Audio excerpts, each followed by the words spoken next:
Want an easy sheet pan supper that you can throw together not only one, but 2 whole dinners in less than 10 minutes? Keep watching.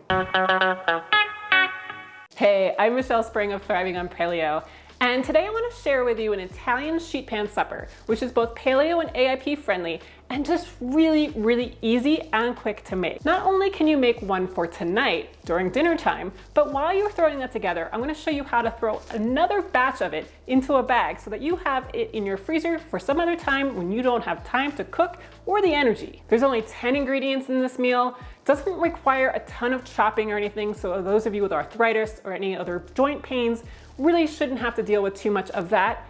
And there are some spices in here that just make it so flavorful. It is a meal that my family asks for over and over again, and I am happy to oblige. This recipe will be on my blog at Thriving on Paleo, so if you want to get the full printable recipe, I will put the link for that below in the description.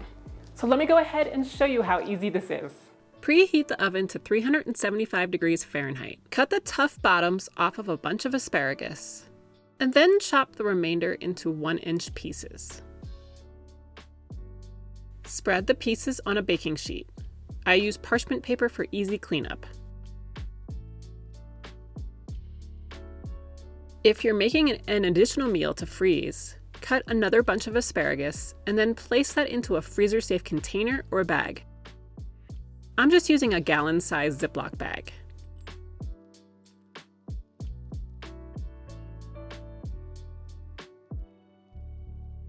Next, you'll slice a medium-sized yellow onion, or 2 if you're making 2 meals. I had this large one from my garden, so I just divided that between the 2 meals.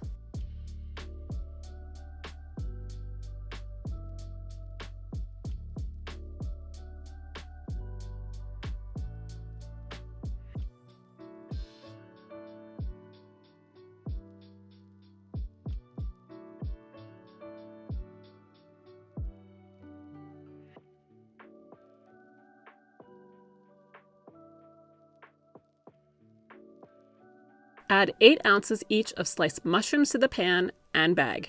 I recommend using pre-sliced mushrooms to save time, and I used white mushrooms as that's all I had at the store, but you could also use baby bello mushrooms as well.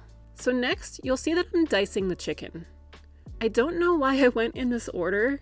I recommend doing all of the veggie chopping, dicing, and slicing first, then dealing with the raw meat, but alas, I went out of order. Anyway, you'll want to dice boneless, skinless chicken thighs into approximately 1-inch pieces. You could also use chicken breast, but they tend to dry out and easily overcook, so I much prefer thighs as they are so much more forgiving, and in my opinion, they taste better. I put approximately 1.5 pounds onto the sheet pan, and then repeated the process and put an additional 1.5 pounds into the bag.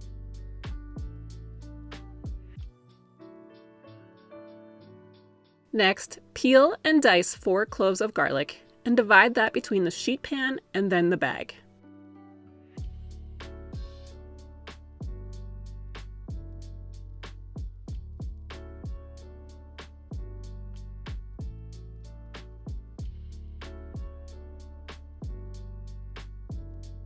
And then, if you're using olives, drain them.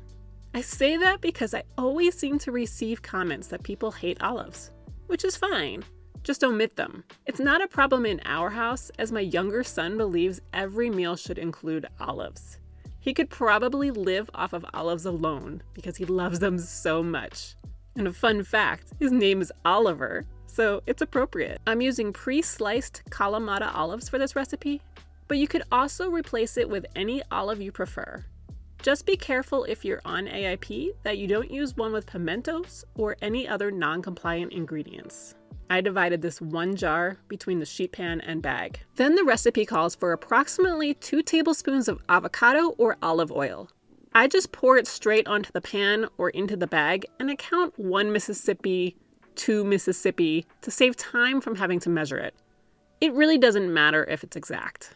Next, you'll add a teaspoon of sea salt to each dish.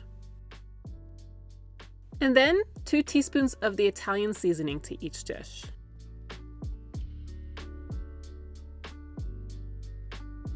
So one note if you're on the AIP diet, that you're going to want to make sure that your Italian seasoning does not have fennel seed in it. Some of them do.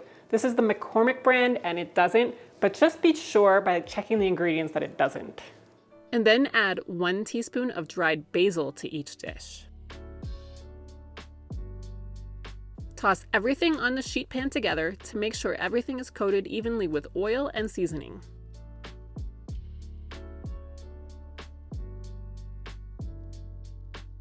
And for the bag, get most of the air out and then massage the bag, distributing the ingredients as best as you can.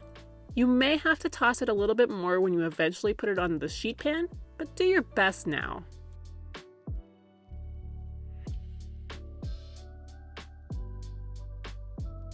Once you've gotten it pretty well mixed, lay the bag flat and force the rest of the air out and seal. Now you have both a dinner for tonight and one ready for some evening in the future. And one of the best parts? You only have one mess to clean up. For tonight's dinner, put it into the oven and set the timer for 30 minutes. As for the freezer bag, all right, once you have everything in the bag, I like to put a label on it so that way you know what it is and how to cook it later. Otherwise, it kind of gets lost in the fridge and you're like, what the heck is this, right? I have a printable label for you that you can get at the blog post. I'll put the link for that in the description below. Cut the label out. I usually just print it onto regular printer paper and then use clear packing tape to stick it to the bag. But you can print it out onto sticky label sheet if you'd rather. Store this in your freezer for up to about 3 months, and then just thaw it in the fridge overnight before using it. And in the end, you get a super flavorful, delicious dinner that you'll be sure to want over and over again.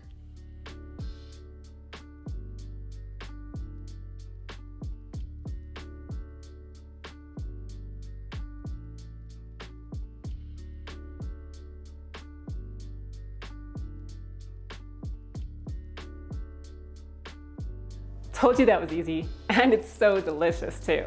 You can get the full recipe on my blog at thrivingonpaleo.com, and you can also get a printable label that you can put on your bag if you decide to freeze a portion of this as well. So now we've figured out what dinner to make. What about lunch though? Well, check out this video where I show you how to meal prep 4 different yet very tasty meals in about an hour. You can use them throughout the week, and they are so great as a go-to for paleo or AIP diets.